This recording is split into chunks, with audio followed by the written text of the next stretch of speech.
हरे कृष्णा। प्रिय भक्तजनों, आज हम सुनेंगे बृहस्पतिवार व्रत की कथा। इस कथा का क्या महत्व है और इससे शुभ फलों की प्राप्ति कैसे होती है, तो आइए सुनते हैं। बृहस्पतिवार की व्रत कथा। भारतवर्ष में एक प्रतापी और दानी राजा राज्य करता था।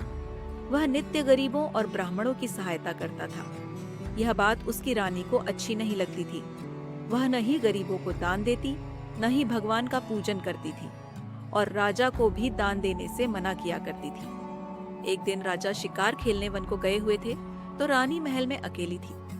उसी समय बृहस्पति देव साधु वेश में राजा के महल में भिक्षा के लिए गए और भिक्षा मांगी। रानी ने भिक्षा देने से इनकार किया और कहा, हे साधु महाराज, मैं तो दान पुण्य से तंग आ गई हूँ। मेरा पति सारा धन लुटाते रहते हैं। मेरी इच्छा है कि हमारा धन नष्ट हो जाए, फिर न रहेगा बांस न बजेगी बांसुरी। साधु ने कहा, देवी, तुम तो बड़ी विचित्र हो। धन संतान तो सभी चाहते हैं, पुत्र और लक्ष्मी तो पापी के घर भी होने चाहिए। यदि तुम्हारे पास अधिक धन है तो भूखों को भोजन दो, प्यासों के लिए प्याऊ बनवाओ, मुसाफिरों के लिए धर्मशालाएं खुलवाओ। जो निर्धन अपनी कुंवारी कन्याओं का विवाह नहीं कर सकते, उनका विवाह करा दो। ऐसे और कई काम हैं जिनके करने से तुम्हारा यश लोक परलोक में फैलेगा। परंतु रानी पर उपदेश का कोई प्रभाव न पड़ा। वह बोली, महाराज, आप मुझे कुछ न समझाएं। मैं ऐसा धन नहीं चाहती जो हर जगह बांटती फिरूं। साधु ने उत्तर दिया, यदि तुम्हारी ऐसी इच्छा है तो तथास्तु। तुम ऐसा करना कि बृहस्पतिवार को घर लीपकर पीली मिट्टी से अपना सिर धोकर स्नान करना, फट्टी चढ़ाकर कपड़े धोना। ऐसा करने से आपका सारा धन नष्ट हो जाएगा। इतना कहकर वह साधु महाराज वहां से आलोक हो गए। साधु के अनुसार कई बातों को पूरा करते हुए रानी को केवल 3 बृहस्पतिवार ही बीते थे कि उसकी समस्त धन संपत्ति नष्ट हो गई। भोजन के लिए राजा का परिवार तरसने लगा। तब एक दिन राजा ने रानी से बोला कि हे रानी, तुम यहीं रहो। मैं दूसरे देश को जाता हूँ क्योंकि यहाँ पर सभी लोग मुझे जानते हैं, इसलिए मैं कोई छोटा कार्य नहीं कर सकता। ऐसा कहकर राजा परदेश चला गया। वहाँ वह जंगल से लकड़ी काट कर लाता और शहर में बेचता। इस तरह वह अपना जीवन व्यतीत करने लगा। इधर राजा के परदेश जाते ही रानी और दासी दुखी रहने लगी। एक बार जब रानी और दासी को 7 दिन तक बिना भोजन के रहना पड़ा तो रानी ने अपनी दासी से कहा, हे दासी, पास ही के नगर में मेरी बहन रहती है। वह बड़ी धनवान है। तू उसके पास जा और कुछ ले आ ताकि थोड़ी बहुत गुजर बसर हो जाए। दासी रानी की बहन के पास गई। उस दिन गुरुवार था और रानी की बहन उस समय बृहस्पतिवार व्रत की कथा सुन रही थी। दासी ने रानी की बहन को अपनी रानी का संदेश दिया, लेकिन रानी की बड़ी बहन ने कोई उत्तर नहीं दिया। जब दासी को रानी की बहन से कोई उत्तर नहीं मिला तो वह बहुत दुखी हुई और उसे क्रोध भी आया। दासी ने वापस आकर रानी को सारी बात बता दी। सुनकर रानी ने अपने भाग्य को कोसा।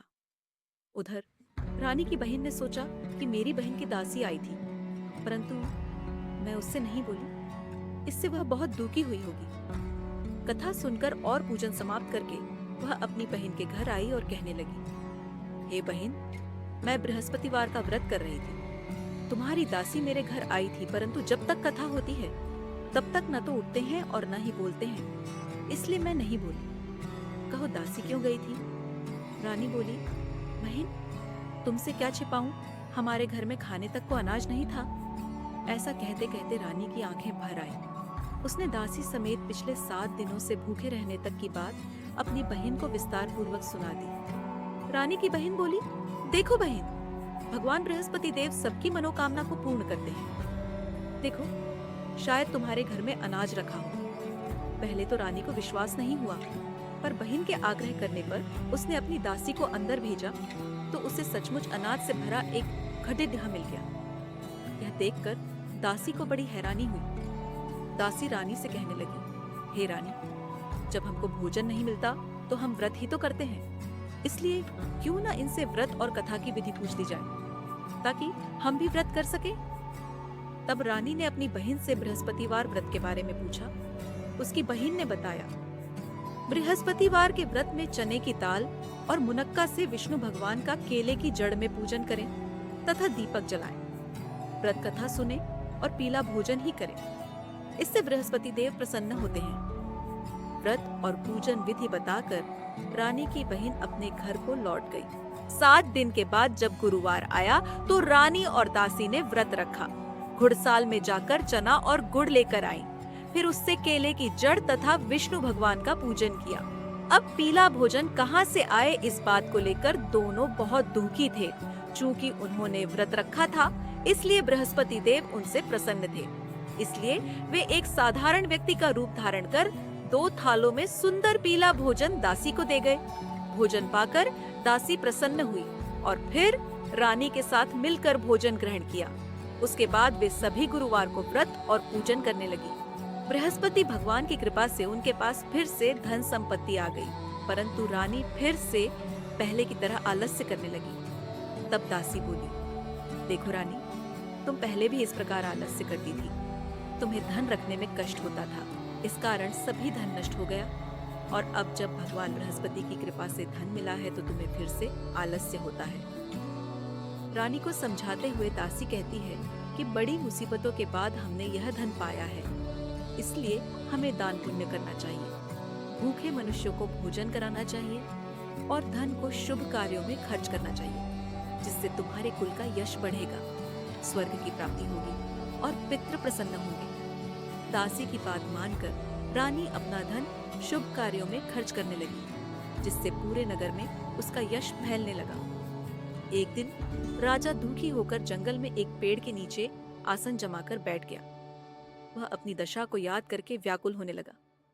बृहस्पतिवार का दिन था। एकाएक उसने देखा कि निर्जन वन में एक साधु प्रकट हुए। वह साधु वेश में स्वयं बृहस्पति देवता थे। लकड़हारे के सामने आकर बोले, हे लकड़हारे, इस सुनसान जंगल में तू चिंतामग्न क्यों बैठा है? लकड़हारे ने दोनों हाथ जोड़कर प्रणाम किया और उत्तर दिया, महात्मा जी, आप सब कुछ जानते हैं, मैं क्या कहूँ? यह कहकर रोने लगा और साधु को अपनी आत्मकथा सुनाई। महात्मा जी ने कहा, तुम्हारी स्त्री ने बृहस्पति के दिन बृहस्पति भगवान का निरादर किया है, जिसके कारण रुष्ट होकर उन्होंने तुम्हारी यह दशा कर दी। अब तुम चिंता को दूर करके मेरे कहने पर चलो तो तुम्हारे सब कष्ट दूर हो जाएंगे और भगवान पहले से भी अधिक संपत्ति देंगे। तुम बृहस्पति के दिन कथा किया करो। 2 पैसे के चने मुनक्का लाकर उसका प्रसाद बनाओ और शुद्ध जल से लोटे में शक्कर मिलाकर अमृत तैयार करो। कथा के पश्चात अपने सारे परिवार और सुनने वाले प्रेमियों में अमृत व प्रसाद बांटकर आप भी ग्रहण करो। ऐसा करने से भगवान तुम्हारी सब मनोकामनाएं पूरी करेंगे।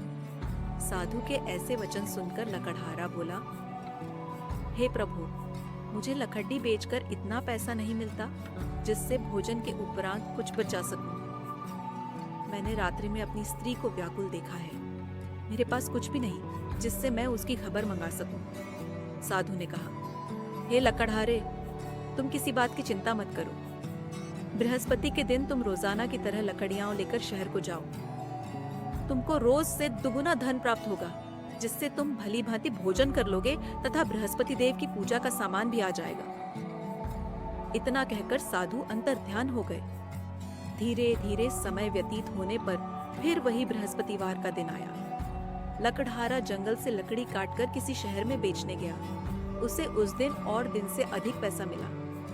राजा ने चना गुड़ आदि लाकर गुरुवार का व्रत किया। उस दिन से उसके सभी क्लेश दूर हुए, परंतु जब दोबारा गुरुवार का दिन आया तो बृहस्पतिवार का व्रत करना भूल गया। इस कारण बृहस्पति भगवान नाराज हो गए। उस दिन उस नगर के राजा ने विशाल यज्ञ का आयोजन किया तथा शहर में यह घोषणा करा दी कि कोई भी मनुष्य अपने घर में भोजन न बनावे, न आग जलावे, समस्त जनता मेरे यहाँ भोजन करने आवे। इस आज्ञा को जो न मानेगा उसे फांसी की सजा दी जाएगी। इस तरह की घोषणा संपूर्ण नगर में करवा दी गई। राजा की आज्ञा अनुसार शहर के सभी लोग भोजन करने गए, लेकिन लकड़हारा कुछ देर से पहुंचा, इसलिए राजा उसको अपने साथ घर ले गए और ले जाकर भोजन करा रहे थे तो रानी की दृष्टि उस खूंटी पर पड़ी जिस पर उसका हार लटका हुआ था। वह वहां पर दिखाई नहीं दिया। रानी ने निश्चय किया कि मेरा हार इस मनुष्य ने चुरा लिया है।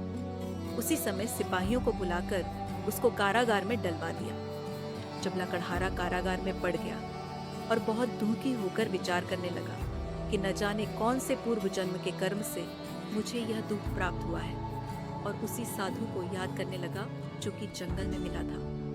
उसी समय तत्काल बृहस्पति देव साधु के रूप में प्रकट हुए और उसकी दशा को देखकर कहने लगे, अरे मूर्ख, तूने बृहस्पति देव की कथा नहीं करी, इस कारण तुझे दुख प्राप्त हुआ है। अब चिंता मत कर, बृहस्पतिवार के दिन कारागार के दरवाजे पर 4 पैसे पड़े मिलेंगे, उनसे तू बृहस्पति देव की पूजा करना, तेरे सभी कष्ट दूर हो जाएंगे। बृहस्पति के दिन उसे 4 पैसे मिले। लकड़हारे ने कथा कही। उसी रात्रि को बृहस्पति देव ने उस नगर के राजा को स्वप्न में कहा, हे राजा, तुमने जिस आदमी को कारागार में बंद कर दिया है वह निर्दोष है, वह राजा है, उसे छोड़ देना। रानी का हार उसी खूंटी पर लटका है, अगर तू ऐसा नहीं करेगा तो मैं तेरे राज्य को नष्ट कर दूंगा। इस तरह रात्रि के स्वप्न को देखकर राजा प्रातःकाल उठा और खूंटी पर हार देखकर लकड़हारे को बुलाकर क्षमा मांगी तथा लकड़हारे को योग्य सुंदर वस्त्र आभूषण देकर विदा कर दिया। बृहस्पति देव की आज्ञानुसार लकड़हारा अपने नगर को चल दिया। राजा जब अपने नगर के निकट पहुंचा तो उसे बड़ा आश्चर्य हुआ।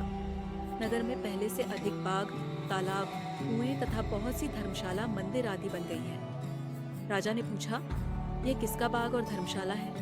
तब नगर के सब लोग कहने लगे, यह सब रानी और बांदी के हैं। तो राजा को आश्चर्य हुआ और गुस्सा भी आया। जब रानी ने यह खबर सुनी कि राजा आ रहे हैं, तो उन्होंने बांदी से कहा कि हे दासी, देख राजा हमको कितनी बुरी हालत में छोड़ गए थे, हमारी ऐसी हालत देखकर वह लौट न जाए, इसलिए तू दरवाजे पर खड़ी हो जा।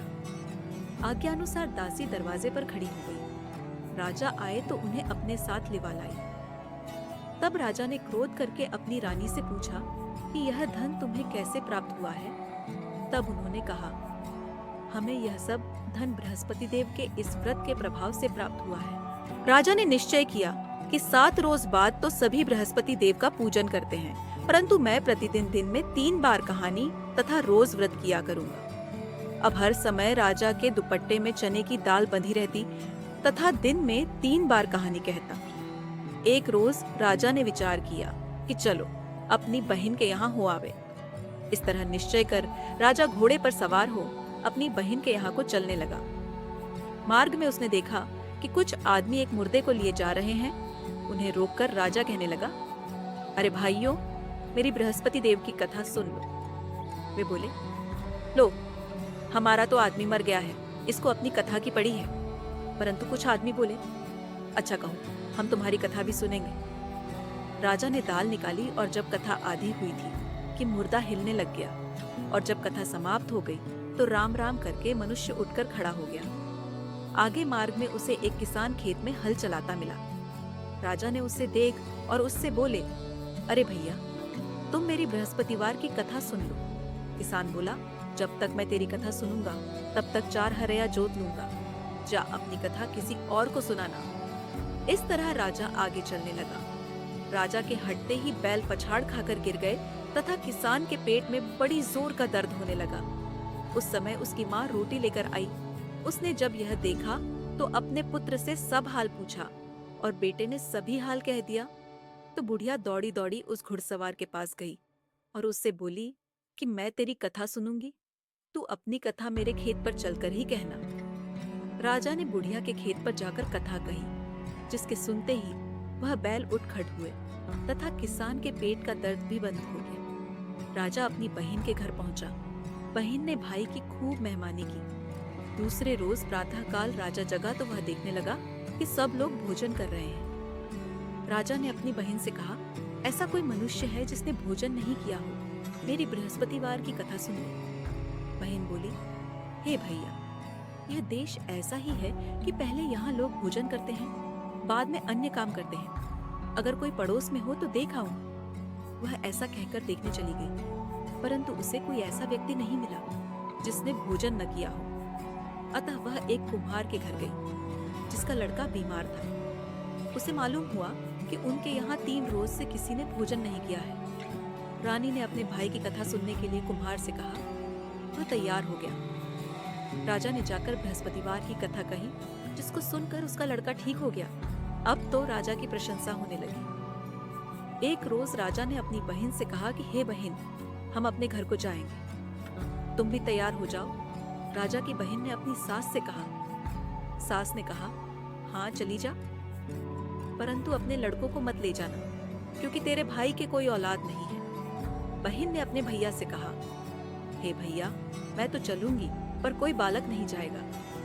राजा बोला, जब कोई बालक नहीं चलेगा तब तुम ही क्या करोगी? बड़े दुखी मन से राजा अपने नगर को लौट आया। राजा ने अपनी रानी से कहा, हम निर्वंशी हैं, हमारा मुंह देखने का धर्म नहीं है और कुछ भोजन आदि नहीं किया। रानी बोली, हे प्रभु, बृहस्पति देव ने हमें सब कुछ दिया है, वह हमें औलाद अवश्य देंगे। उसी रात को बृहस्पति देव ने राजा से स्वप्न में कहा, हे राजा उठ, सभी सोच त्याग दे, तेरी रानी गर्भ से है। राजा की यह बात सुनकर बड़ी खुशी हुई। 9वें महीने में उसके गर्भ से एक सुंदर पुत्र पैदा हुआ। तब राजा बोला, हे रानी, स्त्री बिना भोजन के रह सकती है, पर बिना कहे नहीं रह सकती। जब मेरी बहन आवे तो मुझसे कुछ कहना मत। रानी ने सुनकर हाँ कर दिया। जब राजा की बहन ने यह शुभ समाचार सुना तो वह बहुत खुश हुई तथा बधाई लेकर अपने भाई के यहाँ आई।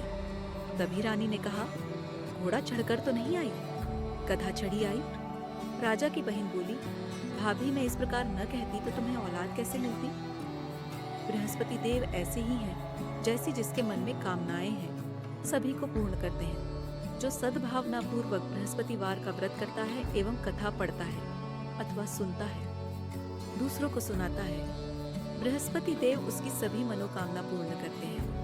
भगवान बृहस्पति देव उसकी सदैव रक्षा करते हैं।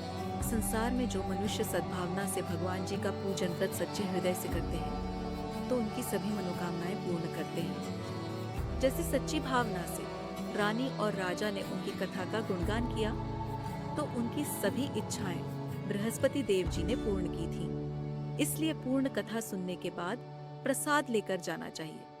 हृदय से उसका मनन करते हुए जयकारा बोलना चाहिए। बोलो, बृहस्पति देव की जय, भगवान विष्णु की जय।